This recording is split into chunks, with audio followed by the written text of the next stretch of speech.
Partout dans le monde, des milliers de jeunes envahissent les rues pour la Journée mondiale de la jeunesse, une initiative adventiste qui transforme la foi en action. Ils se sont rendus dans les parcs urbains jusqu'aux villages ruraux pour impacter leur communauté. Également dans cet épisode, découvrez comment des femmes au Népal utilisent la créativité pour servir leur communauté. Et enfin, une nouvelle église adventiste chinoise émerge au Panama. Ces histoires inspirantes et bien d'autres, maintenant sur ANN.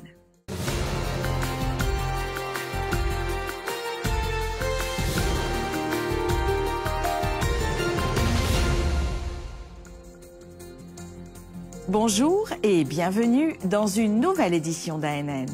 Aujourd'hui, nous commençons par la célébration de la Journée mondiale de la jeunesse, un événement annuel des adventistes du 7e jour qui unit les jeunes de tous les coins du monde pour participer à des actes de service. Dans une ville en Égypte, des jeunes ont dirigé une initiative lors de la Journée mondiale de la jeunesse de cette année. Récemment, la ville est devenue un point stratégique pour les adventistes au Moyen-Orient. Le pays fait partie de la fenêtre 10-40, une région qui rencontre de nombreux défis, notamment la discrimination et le risque de persécution. En Égypte, l'Église adventiste du 7e jour connaît une grande transformation dans son ministère de la jeunesse. Le responsable local des jeunes a partagé comment le groupe a grandi au cours des dernières années. Lui et sa femme sont arrivés en Égypte il y a 10 ans. Alors qu'il n'y avait pas de jeunes actifs dans la congrégation. Mais au fil du temps, grâce à la prière et aux connexions avec des étudiants africains, un petit groupe s'est formé, qui est depuis devenu un ministère actif, avec des jeunes de différentes régions d'Afrique participant aux activités de l'Église. Récemment, le ministère de la jeunesse a également réussi à inclure de nouveaux membres, avec 4 personnes qui ont rejoint l'Église ces dernières années. La Journée mondiale de la jeunesse était riche en activités, notamment des projets de jardinage, et même la création d'une nouvelle salle pour enfants dans l'Église. Grâce au service, le message d'espoir de Dieu atteint progressivement les individus. Du Moyen-Orient aux îles Fidji dans le Pacifique, où le christianisme est la religion prédominante, avec une grande diversité de traditions religieuses et culturelles, les jeunes adventistes ont transformé un campus universitaire local en un champ missionnaire pour l'évangélisation. Au Centre d'évangélisation tertiaire du Pacifique, des étudiants adventistes se sont engagés dans diverses activités telles que la distribution de kits de soins, des performances musicales et le partage de l'évangile du salut du Christ avec la communauté académique. À Stockholm, en Suède, l'un des pays les plus laïques du monde, les jeunes ont partagé l'évangile biblique dans la ville. Dans un contexte où le christianisme joue un rôle de plus en plus réduit dans la vie quotidienne et où de nombreuses personnes s'identifient comme non religieuses, la Journée mondiale de la jeunesse a offert aux jeunes la possibilité d'impacter leur communauté par le service. Dans le centre historique de Stockholm, les jeunes ont transformé les rues en tenant des pancartes avec des messages encourageants. Ils ont offert des câlins et créé et distribué des cartes de versets bibliques aux passants.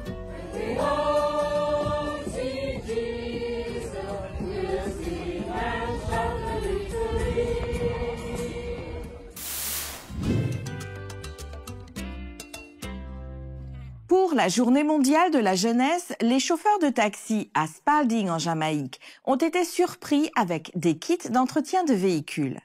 Le secteur des transports est vital pour l'économie locale et les jeunes adventistes de Spalding et de White Shop ont montré qu'un simple geste peut faire toute la différence pour ceux qui font bouger la ville. En signe de gratitude, ils ont distribué des kits d'entretien automobile à plus de 100 chauffeurs de taxi, accompagnés de mots d'encouragement, reconnaissant la valeur de leur travail quotidien et partageant l'amour chrétien à travers un service pratique et désintéressé. Dans la région Asie-Pacifique, des milliers de jeunes adventistes se sont rassemblés pour distribuer de la nourriture, des livres et témoigner de l'amour. Visionnez maintenant cette tournée à travers 5 pays et voyez comment les jeunes impactent leur entourage. Au Vietnam, où la liberté religieuse est restreinte, les jeunes adventistes font face à des défis pour partager leur foi.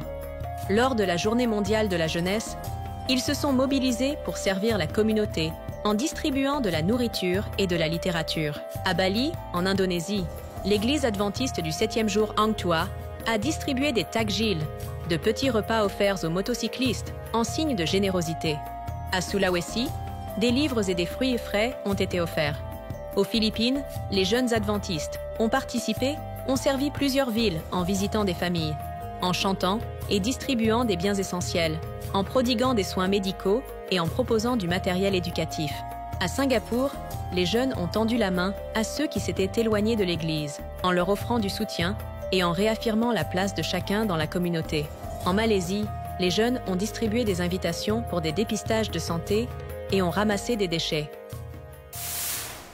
Rendons-nous maintenant à la frontière entre la Thaïlande et le Myanmar, où les jeunes, en partenariat avec l'Université internationale adventiste, se sont mobilisés lors de la Journée mondiale de la jeunesse pour apporter soutien, soins et éducation aux enfants déplacés par la guerre civile.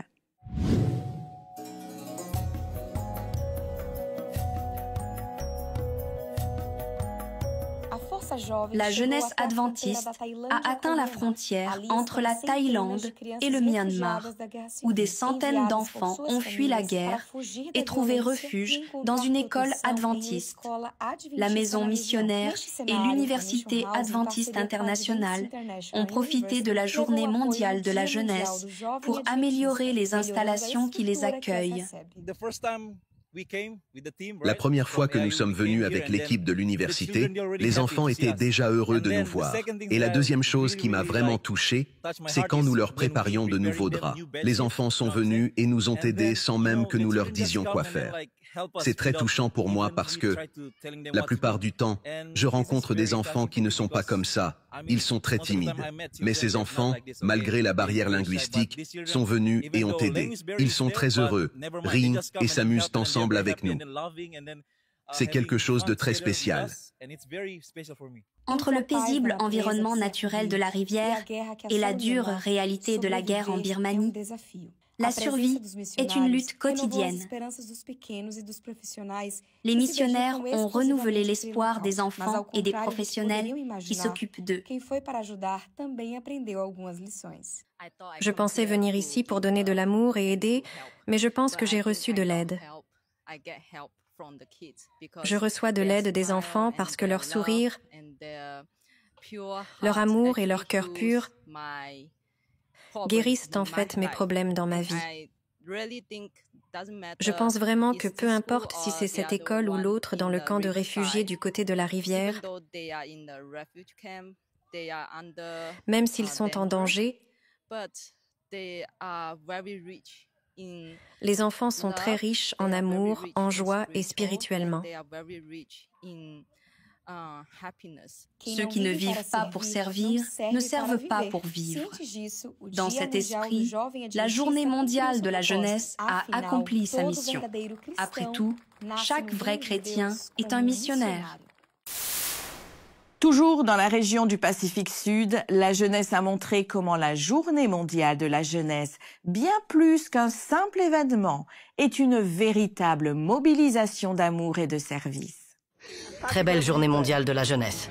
Très belle journée mondiale de la jeunesse. On découvrir ce qu'ont fait la jeunesse fidjienne. Les jeunes au parc Paxton. Les jeunes adventistes ont préparé des repas copieux. Ils ont également étudié la Bible et, inspirés par des paroles de sagesse, ont écrit des messages d'encouragement. Ils ont aussi créé des affiches soulignant l'importance de la santé mentale et spirituelle. Des enfants, des jeunes et des adultes se sont réunis pour distribuer des repas aux sans-abri de leur ville. Ils se sont rassemblés dans des espaces publics pour chanter, prier et répandre l'amour que le Christ nous enseigne à avoir pour les autres.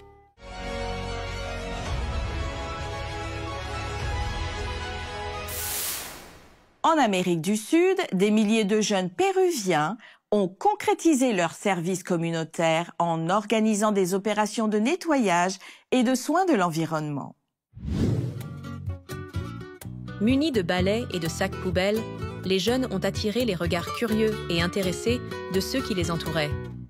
Dans un effort collectif, ils ont nettoyé des parcs, des plages et des quartiers, laissant la marque d'un christianisme soucieux de l'environnement et de sa communauté locale. Suivant le thème « Ensemble en mouvement », les bénévoles ont amélioré l'environnement dans lequel ils vivent et se sont connectés avec la communauté, promouvant des valeurs de service et de soins pour la planète. Le projet a eu lieu dans des villes comme Lima, Chimbote et Huacho, reflétant comment les jeunes adventistes du 7e jour transforment le monde qui les entoure par l'unité et l'effort, garantissant des espaces plus propres et plus accueillants. Dans les îles Salomon, un archipel dans l'océan Pacifique, une grande mobilisation a eu lieu lors de la Journée mondiale de la jeunesse. Les jeunes ont offert soutien, santé et espoir aux communautés en situation de besoin extrême. Dans l'archipel, la vie est marquée par la rareté dans de nombreux aspects. Les îles Salomon font face à des défis importants. De nombreuses communautés vivant dans des conditions précaires et ayant un accès limité aux services essentiels. Lors de la Journée mondiale de la jeunesse, un groupe de jeunes s'est réuni pour apporter de l'aide à plusieurs de ces communautés, y compris des villages éloignés, offrant une aide pratique et de l'espoir. Grâce au ministère du Sceau, ils ont distribué des kits essentiels aux familles dans le besoin et ont réalisé des dépistages préventifs pour le diabète et l'hypertension. Les jeunes ont également donné des conseils sur une alimentation saine, promouvant ainsi les soins de santé dans des zones avec un accès limité aux médecins et aux hôpitaux. Un effort collectif de nettoyage a revitalisé un espace communautaire et les visites dans les villages ont permis de proposer une assistance médicale, des temps de prière, de solidarité et d'amour. Ces actions démontrent comment la foi, transformée en action concrète pour répondre aux besoins de la population, peut faire une grande différence, améliorer la qualité de vie et apporter de l'espoir pour l'avenir grâce à l'amour de Jésus. La région de l'Asie du Sud est composée de pays comme l'Inde, le Népal et le Bangladesh. Les jeunes de ces régions ont mené des initiatives pour transformer leur communauté. Malgré les défis rencontrés dans des zones où les infrastructures et les ressources sont limitées, les jeunes ont travaillé pour répondre aux besoins des habitants. Parmi les actions les plus marquantes, les jeunes ont visité des foyers pour enfants handicapés, apportant amour et joie, tout en offrant compagnie et soins aux personnes âgées dans les maisons de retraite. Ils ont également consacré du temps aux élèves dans des écoles pour malvoyants, répandant compréhension et espoir d'un Dieu présent. À Thrissur, une ville importante en Inde, connue comme un centre culturel et religieux, les jeunes adventistes se sont mobilisés pour aider les populations marginalisées, telles que les personnes transgenres, en offrant soutien et soins. Dans des zones reculées, les jeunes ont organisé des campagnes médicales essentielles.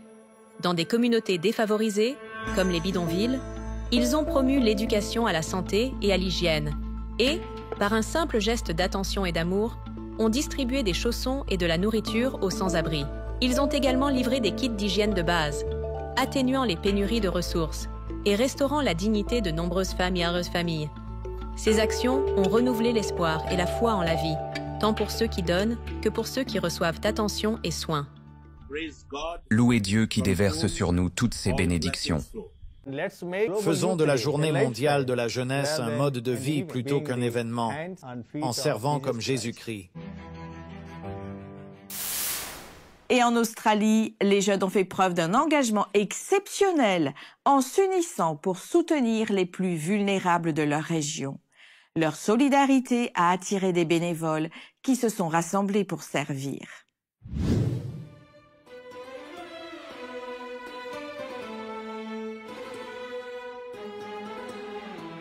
Bonjour à tous, je m'appelle Dejan Stojkovic, j'espère que ça va. Je veux juste prendre quelques instants pour vous montrer ce qui se fait ici à Sydney. Malgré la beauté de la ville, comme toute autre grande ville, elle a ses propres problèmes. Il y a ici des gens qui sont sans abri et luttent contre d'autres problèmes. Donc aujourd'hui, lors de la Journée mondiale de la jeunesse 2025, un groupe incroyable de jeunes sont venus de Parramatta, de Vervo Park, de Blacktown International. Pas mal d'églises se sont réunies, sont venues pour se soutenir mutuellement, partager de la nourriture, nettoyer des déchets et en même temps, vraiment servir et être utile. Salut! Nous venons de voir cette boulangerie de l'autre côté de la route nous approcher. Ils sont venus et ont donné des pains et des pâtisseries à partager. Donc cet amour pour la communauté atteint tout le monde. Nous collaborons avec des personnes qui ne viennent même pas de nos églises. C'est magnifique à voir. Maintenant, nous allons ramasser les déchets et distribuer de la nourriture. C'est incroyable, n'est-ce pas? Oui, c'est assez incroyable. Parce que ces deux jeunes personnes se sont portées volontaires. Des bénévoles incroyables juste ici.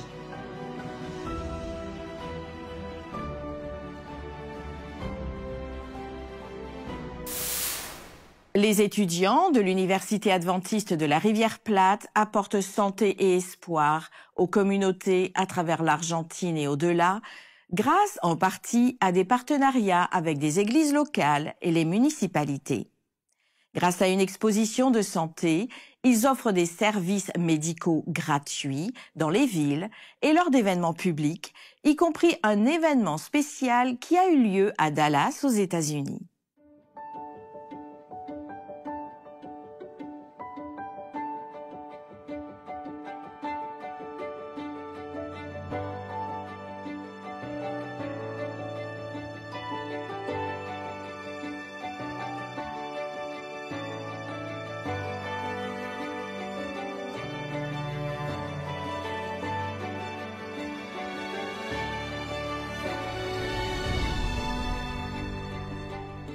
L'objectif principal de l'Expo Santé est de transmettre un message d'espoir à travers les 8 éléments naturels, de manière pratique, rassurante et gratuite. L'idée de l'Expo Santé est de travailler avec la communauté, avec la société dans laquelle nous sommes, par exemple ici à Varada. Nous travaillons non seulement avec le groupe missionnaire Ahmed, mais aussi avec la municipalité et l'église locale. C'est un effort collaboratif et multidisciplinaire qui doit avoir le soutien non seulement de l'église, mais aussi de la société. Notre objectif principal est de transmettre un message d'espoir. C'est pourquoi nous terminons toujours avec le plan d'espoir, en délivrant un message d'espoir basé sur la Bible.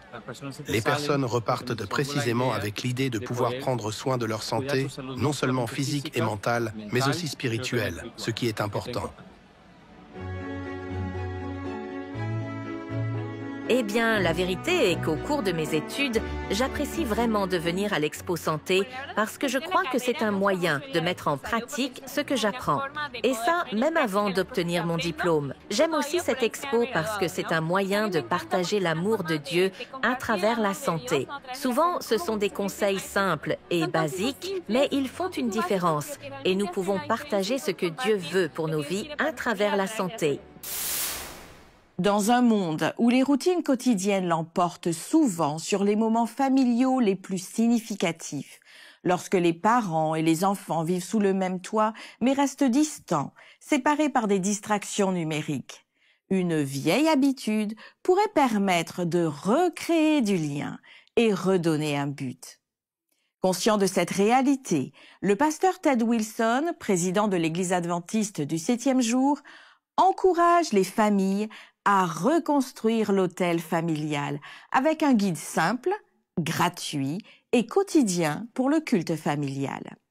C'est une invitation à transformer la maison en un lieu d'amour, de conversation et de foi. Aujourd'hui, mes frères et sœurs, nous devons reconstruire l'autel de Dieu dans nos foyers, le culte familial, là où il est tombé en désuétude à cause du manque d'utilisation, et détruire les autels de Baal édifiés dans nos maisons. Quels sont les autels de Baal dans nos foyers aujourd'hui qui doivent être détruits afin que l'autel de Dieu puisse être reconstruit?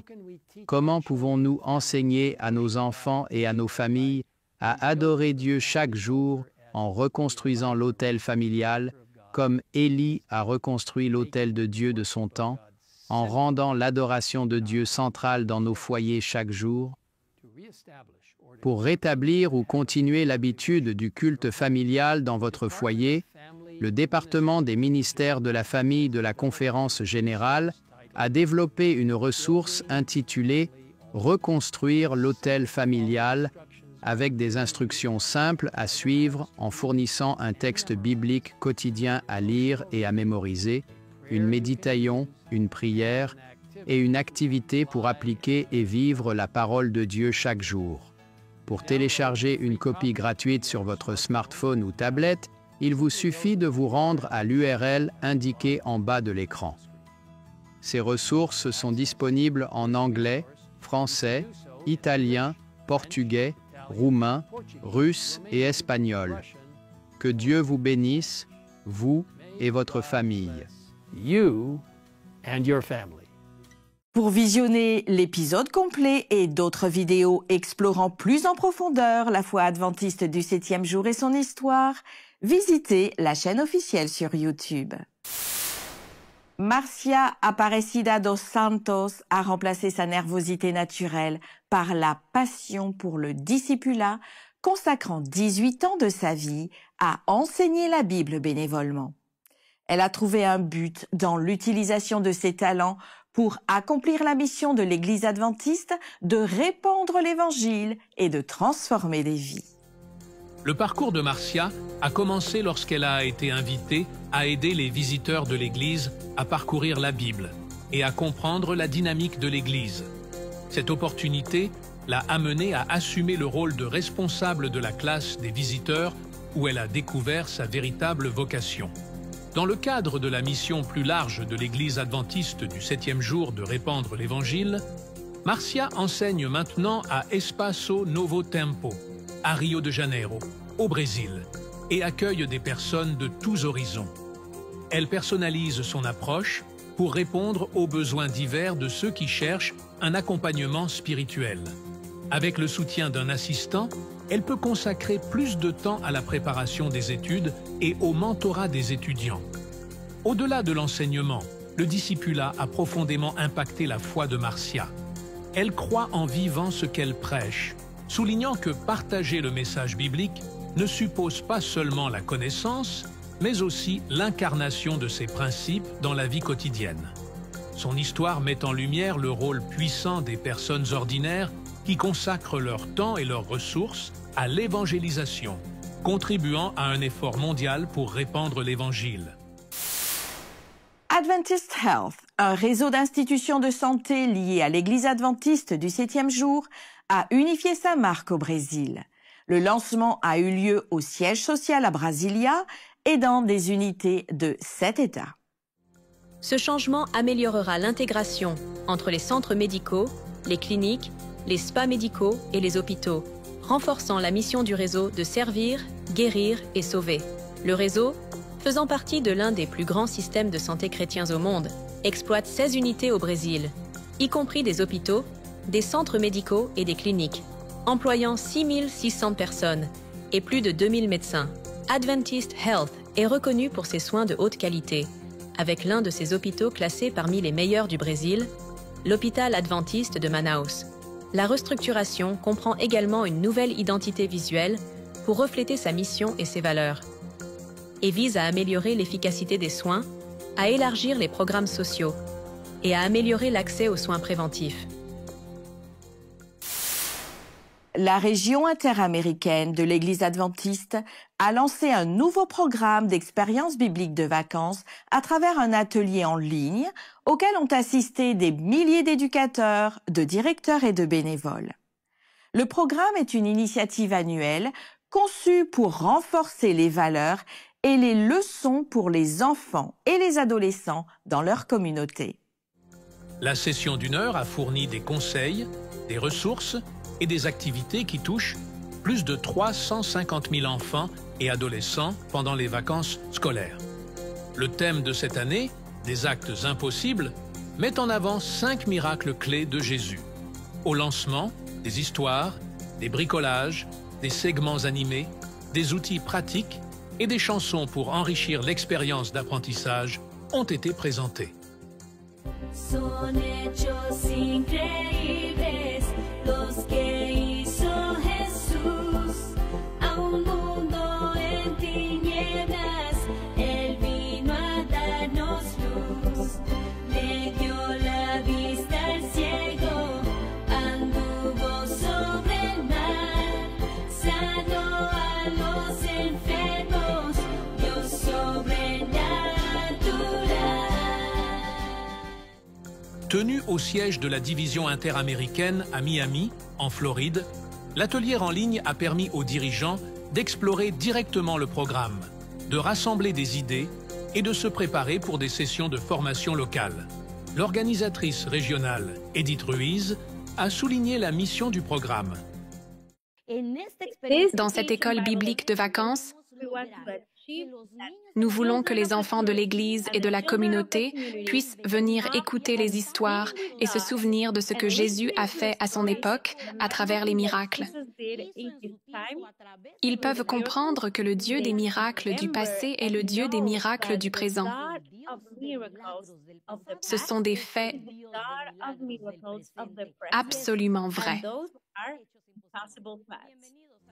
Le programme comprend un manuel avec des activités manuelles et de jeux détaillés, des recettes, des conseils de décoration et d'autres ressources. L'atelier sert de modèle pour que les coordinateurs comprennent ce qui peut être fait dans leur territoire et s'appuie sur le thème de l'année. L'événement a donné aux dirigeants l'occasion de découvrir le programme et de rassembler des idées créatives à mettre en œuvre dans leur région. Un groupe de bénévoles de São Gabriel da Palha à Espírito Santo au Brésil a procédé à plus de 1500 tests de laboratoire gratuits pour la communauté locale.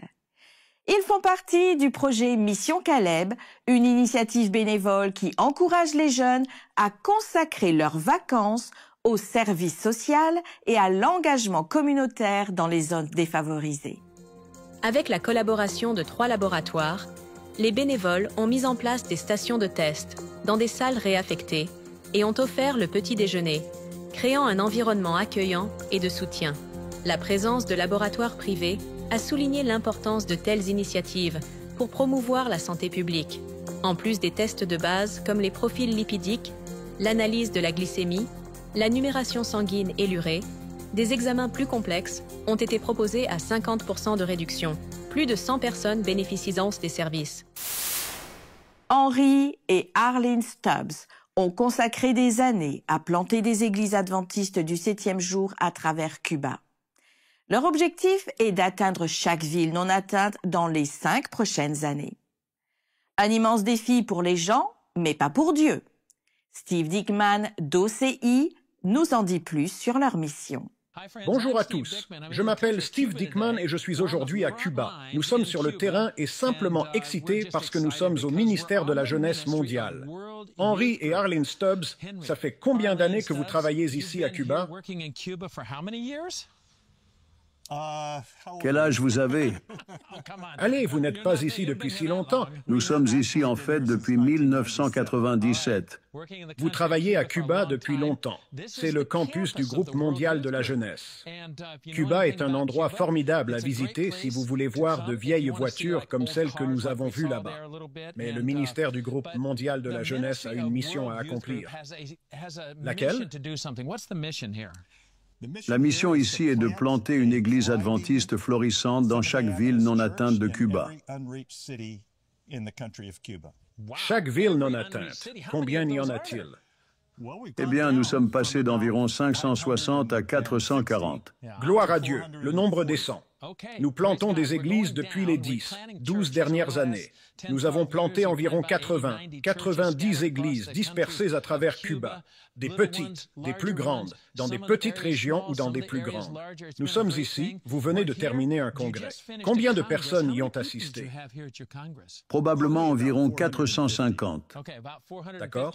Environ 450 personnes ici représentant l'équipe de terrain du groupe mondial de la jeunesse et d'autres qui viennent pour s'inspirer, apprendre à faire quelque chose pour Jésus et partager la bonne nouvelle de l'Évangile.